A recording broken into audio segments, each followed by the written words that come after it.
തലപ്പത്തിരിക്കുന്ന സിഇഒസിന് അവർക്ക് നല്ലൊരു സെഷൻ കൊടുക്കുക. അത് എന്ത് സെഷനാ? ഓരോരുത്തരും കൂടെ പ്രാക്ടിക്കൽ ആയിട്ടുള്ള സെഷൻ, അനുഭവങ്ങൾ മനസ്സിലായി.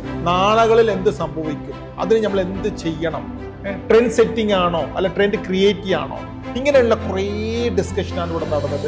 അവരെ നല്ലൊരു ഫീഡ്ബാക്കാണ് എനിക്ക് തന്നുകൊണ്ടിരിക്കുന്നത്. കാരണം അവർക്ക് വളരെ സന്തോഷമാണ്. ഇതാണ് അവർക്ക് ആവശ്യം, ഇങ്ങനെയായിരുന്നു വേണ്ടത്, ഇത് ഇന്നലകളിൽ അറിഞ്ഞിരുന്നെങ്കിൽ എന്നും കൂടെ നന്നായിരുന്നു എന്നുള്ള രീതിയിലാണ് അവർ പറഞ്ഞത്. അതുകൊണ്ട് നല്ലൊരു സെഷനാണ്, നല്ലൊരു സംഭവമാണ്. അഭിനന്ദനങ്ങൾ തന്നെ. ഈ സിഇഒ ഞാൻ മനസ്സിലാക്കുന്നത് കേവലം ഒരു അക്കാദമിക് സെഷൻ അല്ല, കുറേ കൂടിയും ഹാൻഡ് ഹോൾഡ് ചെയ്ത് അവർക്ക് പ്രാക്ടിക്കലിലൂടെ ബിസിനസ് സക്സസ് സ്റ്റോറീസ്, കേസ് സ്റ്റഡീസിലൂടെ അവരെ കുറേ കൂടി ഹെൽപ്പ് ചെയ്യുക എന്നുള്ളതാണ്. ആക്ച്വലി ഞാനും ഈ പറഞ്ഞ പോലെ ഇത്തരം കോഴ്സുകളുടെ ഒരു പ്രൊഡക്റ്റാണ്. തീർച്ചയായും ഒരു അനാവശ്യമായ ഒരു മോട്ടിവേഷനിലപ്പുറം നമ്മൾ അതിനെ ഒരു ഇഴകീറി പരിശോധിച്ച് ഒരു പ്രോസസ്സിലൂടെ പഠിച്ച് അല്ലെങ്കിൽ ക്വാളിറ്റിയുള്ള അധ്യാപകരെ കൊണ്ടുവന്ന് അവരെ കൊണ്ട് ക്ലാസ് എടുപ്പിച്ച് ഇതിനെ പഠിപ്പിക്കുക എന്നുള്ളതും അത് പഠിച്ചെടുക്കുക എന്നുള്ളതും ഇന്നത്തെ ഓണ്ടർപ്രണേഴ്സ് നിർബന്ധമായിട്ട് ആവശ്യമുള്ളൊരു കാര്യമാണ്. ബിസിനസ് സസ്റ്റെയിൻ ചെയ്യണമെങ്കിൽ എപ്പോഴും നമ്മളെ ഒരു വെൽ സ്റ്റഡീഡ് ആയിട്ട് അതിനോട് ഞാൻ നേരത്തെ പറയുന്ന പോലെ അവനവൻ്റെ ബിസിനസ്സിനോടൊരു ബ്രാൻഡ് ക്രിയേറ്റ് ചെയ്യണം. ചിലപ്പോൾ നല്ല ബിസിനസ് ഉണ്ടാവും, പക്ഷേ എന്ത് പറ്റി റിസീവബിൾസ് മാനേജ്മെൻറ്റിലായിരിക്കും പ്രശ്നം വരുന്നത്, ചിലപ്പോൾ ഫിനാൻസിലായിരിക്കും, അപ്പം ചിലപ്പോൾ HR-ലായിരിക്കും. അവർ ഫിനാൻസിൽ ഭയങ്കര മിടുക്കലായിരിക്കും, പക്ഷേ HR-ൽ വീക്കായിരിക്കും. അപ്പം നമുക്ക് എല്ലാത്തിനെക്കുറിച്ചും ഒരു അറിവ് കിട്ടണം എന്നുള്ളൊരു കാര്യം പറഞ്ഞ പോലെ ഒരു സർജറി ചെയ്യുമ്പോൾ ഒരു ഡോക്ടർ അതിൽ മാത്രം നോക്കിയാൽ മതി. പക്ഷെ ഒരു വണ്ടി ഓടിക്കുന്ന ഒരാൾ അതിൽ കൂടെ വരണ്ട്, ഇതിൽ കൂടെ വരണ്ട്, ഏതിൽ കൂടെ എങ്ങനെ വേണേ വരാം, എല്ലാത്തിലും നമ്മൾ we need to open our eyes എന്ന് പറഞ്ഞ പോലെ തന്നെയാണ് ബിസിനസ്സുകാർ. ഈ ഇവന്റിൽ നിന്ന് എനിക്ക് ഫീൽ ചെയ്യുന്നത് എന്താണെന്ന് വെച്ചാൽ, ഞങ്ങളുടെ ഗൂഗിൾ റിവ്യൂവിൽ എഴുതിയ പോലെ ഇവിടെ ഒരുവിധ ആളുകളൊക്കെ സംവേ you are rooted on the grounds. ഇതാണ് റിയാലിറ്റി എന്ന് അറിയാം. ഈ തിയറിക്കും ഈ മാനേജ്മെന്റ് സാധനങ്ങൾക്കൊക്കെ ഒരു വലിയ ലിമിറ്റേഷൻ ഉണ്ടെന്നും ഒരു പരിധി വരെ പോകാൻ പറ്റുള്ളൂ എന്നും ബേസിക്കലി നിങ്ങൾ തന്നെയാണ് ചെയ്യേണ്ടതെന്നും പറയുന്നുണ്ട്. അത് പറയുന്ന ഒരു ടീമാണ്, അത് കേൾക്കാൻ ഇഷ്ടമുള്ള ആളുകളാണ്.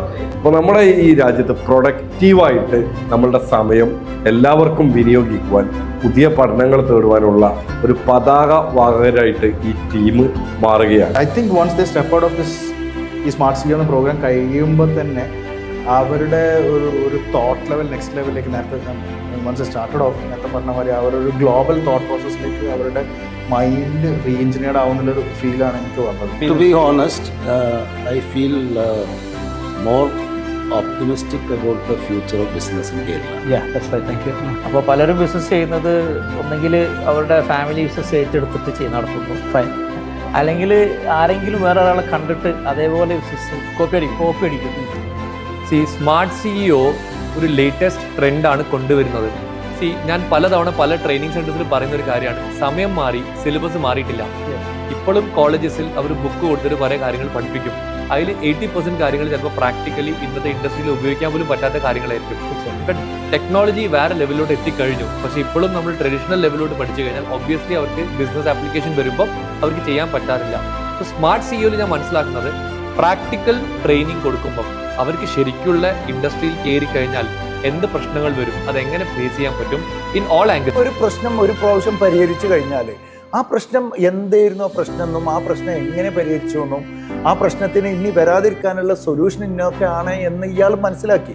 ഈ മനസ്സിലാക്കിയത് ഇയാൾ എഴുതി വെച്ച് കഴിഞ്ഞാൽ റിപ്പീറ്റ് ചെയ്യേണ്ട ആവശ്യമില്ല. നമ്മൾ പുതിയൊരു ടീം, നമ്മളെ സ്റ്റാഫ് അല്ലെങ്കിൽ ടീമായിട്ട് പുതിയൊരാൾ വരികയാണ്, ആ ആളോട് ഇങ്ങനൊരു പ്രശ്നം നമ്മുടെ ഷോറൂമിൽ വെച്ചാൽ ഇത് ഇങ്ങനെയായിട്ടോ പരിഹരിക്കണ്ടു എന്ന് പറഞ്ഞിട്ട് ഇതാണ് കൊടുത്താൽ മതി. ഒരു പ്രോബ്ലം സോൾവ് ചെയ്യുമ്പോഴാണ് അടുത്ത പ്രോബ്ലം സോൾവ് ചെയ്യാനുള്ള കാലിബർ നമ്മൾ ഉണ്ടാവുക. അപ്പം പ്രോബ്ലംസ് ഉണ്ടായിക്കൊണ്ടേയിരിക്കും, പ്രോബ്ലംസ് സോൾവ് ചെയ്തുകൊണ്ടേയിരിക്കും.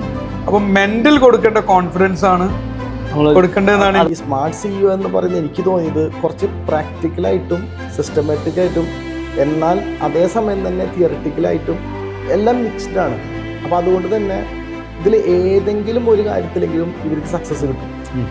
ഇപ്പോൾ സത്യത്തിൽ നമ്മളിപ്പോൾ MBAക്ക് ഒരാളൊരു കുട്ടി പഠിക്കുമ്പോൾ അവനത് പ്രാക്ടീസ് കിട്ടുന്നേ ഇല്ല. പക്ഷെ താങ്കളെ സംബന്ധിച്ച് ഇവിടെ ഇരിക്കുന്നവരൊക്കെ ബിസിനസ്സുകാരാണ്. ഇവിടെ എന്ത് പറഞ്ഞു കൊടുക്കുമ്പോഴും ഇവർക്കത് കണക്ട് ചെയ്യാൻ പറ്റും. അപ്പോൾ ഇങ്ങനൊരു എഫേർട്ട് കണ്ടിന്യൂസ് ആയിട്ട് ചെയ്തു പോകുന്നു എന്നുള്ളതിൻ്റെ തെളിവ് എന്ന് പറയുന്നത് ഇവിടെ കൂടിയിരിക്കുന്ന ബിസിനസ്സുകാരാണ്. അതാണ് എനിക്ക് ഏറ്റവും കൂടുതൽ അട്രാക്ഷൻ തോന്നിയത്.